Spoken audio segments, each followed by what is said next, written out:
Bonjour et bienvenue dans cette nouvelle vidéo favoris du mois, les favoris de mars. Aujourd'hui, on se retrouve dans ce cadre quelque peu idyllique pour fêter l'arrivée du printemps, puisqu'il fait super beau, donc j'avais envie de tourner en extérieur, pour la première fois d'ailleurs. Donc c'est possible qu'on entende des petits sons en fond, mais c'est pas grave, ça fait partie du charme. Aujourd'hui, je vais vous partager mes différents coups de cœur culturels, que ce soit des films, de la musique, ou même des sorties. C'est parti pour la catégorie film. Alors le premier film dont je voulais vous parler, c'est un film que j'attendais beaucoup en 2025, c'est Mickey 17 de Bong Joon-ho. Hi Mickey, are you experiencing any vertigo? I guess I am feeling a little dizzy. Oh, wow! Did you see that? Now, I wouldn't be surprised if you're thinking at this point, what have I done? How lucky can one guy be? Nothing was working out, and I wanted to get off of Earth. You're applying to be an expendable? Yeah. You read through the whole application. Ain't that a kick in the head? Once you die, we'll print a new version of your body. Yeah, I should have read through it. Mickey 17 pour moi c'est une vraie réussite et je comprends vraiment pas pourquoi ça bide autant en salle. C'est un film qui est ultra fun, ultra drôle mais aussi qui a un message politique extrêmement bien traité. Voilà, c'est un film totalement anticapitaliste et écolo et avec un casting incroyable. On a notamment Mark Ruffalo qui est en parodie de Trump, hilarant, Toni Collette qui est toujours excellente, c'est notamment l'actrice de Hérédité, et également Robert Pattinson qui alterne super bien entre ses rôles, qui est très touchant et très drôle en même temps. L'histoire est géniale à suivre, on est à fond tout le long. J'ai vraiment adoré ce film. Évidemment, c'est loin d'être le meilleur de Bong Joon-ho, mais ça reste un très très bon film et c'est vraiment dommage de pas lui laisser sa chance. Donc voilà, si vous êtes curieux, je vous invite vraiment à aller le voir parce que c'est vraiment un chouette film. Le deuxième film dont je voulais parler, c'est aussi une comédie, c'est Ma mère, Dieu et Sylvie Vartan. Puisque Dieu ne pouvait être partout, il a donc dû inventer les mers. Il a un pied beau. Et l'autre, il est pas beau. C'est une malformation. Votre enfant est handicapé. Non.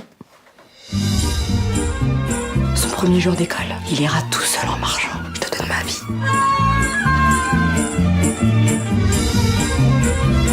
Tu parles à personne dans le métro?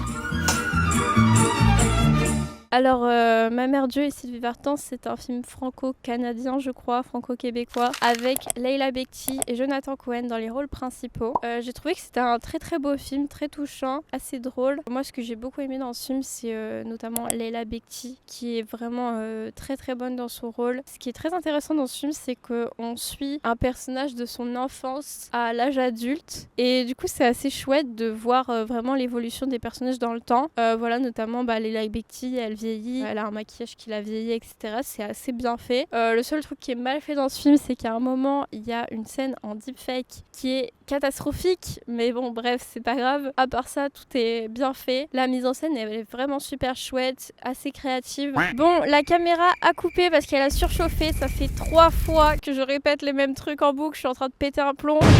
Du coup, je disais que que Ma mère, Dieu et Sylvie Vartan, c'est un super film. Voilà, donc allez le voir au cinéma. On passe maintenant à la catégorie musique. Alors, ceux qui me suivent depuis quelques temps ne vont pas être surpris que je parle de cet album dans mes favoris de mars. Il s'agit évidemment du nouvel album de Lady Gaga, My Aim. Alors cet album, je l'attendais énormément puisque ça fait 6 ans qu'elle nous avait pas sorti de vrai nouvel album. Bon, il y avait eu l'album de Joker, etc. Et donc, My Aim signe le grand retour de Lady Gaga. Ce que j'admire beaucoup chez Lady Gaga, c'est qu'à chaque album, elle sait se réinventer. Vous avez qu'à écouter chaque album de Lady Gaga depuis le début et vous allez voir que chaque album est différent l'un de l'autre, qu'elle a su se réinventer à chaque fois et c'est quelque chose que j'admire beaucoup chez elle. Du coup j'ai vraiment beaucoup aimé cet album, c'est pas du tout ce à quoi je m'attendais honnêtement et du coup j'ai été très surprise. Moi je m'attendais vraiment à un album dans la veine de Abracadabra et du coup c'était pas du tout ça. C'est un album qui reprend pas mal les codes des années 70-80. On a des chansons qui font beaucoup penser à du David Bowie, du Prince ou même du Michael Jackson. J'ai vraiment beaucoup aimé cet album. Mes chansons préférées c'est évidemment Abracadabra, mais aussi Killer et j'ai bien aimé Zombie Boy, Shadow of a Man, This Is bien sûr. Je voulais aller au concert mais je n'ai pas eu de place puisque les places sont parties en quelques minutes. Je suis restée 1h30 dans la salle d'attente pour rien. Bref, c'est pas grave. En tout cas, maintenant je vais continuer à écouter l'album toute seule dans ma chambre à pleurer. Bref, passons à la suite. The category is dance or die. Une autre artiste dont je voulais beaucoup vous parler, c'est Doechii. C'est une des grandes révélations de ce début d'année pour beaucoup de gens. Donc Doechii, je ne vais pas en parler 1000 ans parce qu'on en parle beaucoup en ce moment. Mais en tout cas, voilà, j'aime beaucoup ce qu'elle fait. C'est une artiste très intéressante et c'est normal qu'elle ait autant de succès en ce moment. And the winner is Alligator Bites, Never Here by Doechii! The number one group in 2019 is clear. Moi j'aime beaucoup la musique Anxiety comme tout le monde, je l'écoute en boucle, on l'a beaucoup entendu sur les réseaux sociaux et a raison. Voilà, Denial et The River également. Bref, une artiste incroyable, Doechii. Une autre artiste que j'ai beaucoup écoutée ce mois-ci, c'est évidemment Sylvie Vartan, à cause du film Ma mère, Dieu et Sylvie Vartan. Honnêtement, Sylvie Vartan, je connaissais vraiment que de loin, j'avais jamais vraiment écouté. Et du coup, j'ai beaucoup écouté, je trouve que c'est vraiment le mood parfait pour le début de printemps. La chanson que j'écoutais en boucle, c'est évidemment La Maritza, son plus grand classique. C'est vraiment une musique magnifique. Et enfin, je voulais finir la catégorie musique en vous parlant de mon amie Rosa Cleaver qui vient de sortir son premier EP. Foncez l'écouter, il est disponible sur toutes les plateformes. Elle a beaucoup de talent, donc faut la supporter, pas la supporter, la soutenir. Et notamment, j'ai eu la chance de pouvoir tourner son clip en tant que réalisatrice. C'est mon premier clip en tant que réalisatrice. Je mettrai le lien en description si ça vous intéresse. C'est le clip de Call Me Baby. Call me baby, call me baby. Je ne sais plus quoi faire de mes journées, je pense à nous.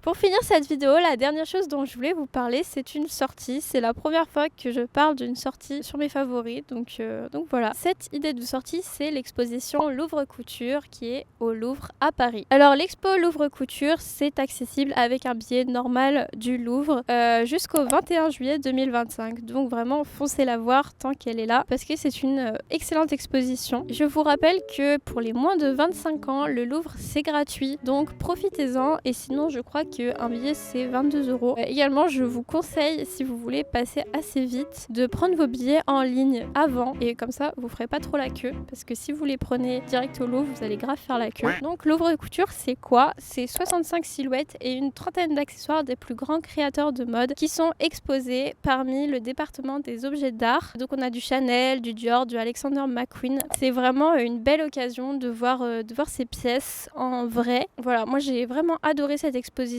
Que vous soyez des très grands passionnés de la mode ou simplement curieux, je pense que ça peut plaire à tout le monde. Et en plus, c'est l'occasion juste de visiter le Louvre en même temps. Et voilà, c'est la fin de cette vidéo favori du mois. J'espère qu'elle vous aura plu. Il y avait un petit peu moins de choses que d'habitude, donc la vidéo sera sûrement un petit peu plus courte. Mais il y avait vraiment des choses dont j'avais envie de vous parler. N'hésitez pas à aller voir tout ce que je vous ai conseillé. Je vous mettrai des liens en description. On se retrouve bientôt pour une prochaine vidéo. À bientôt!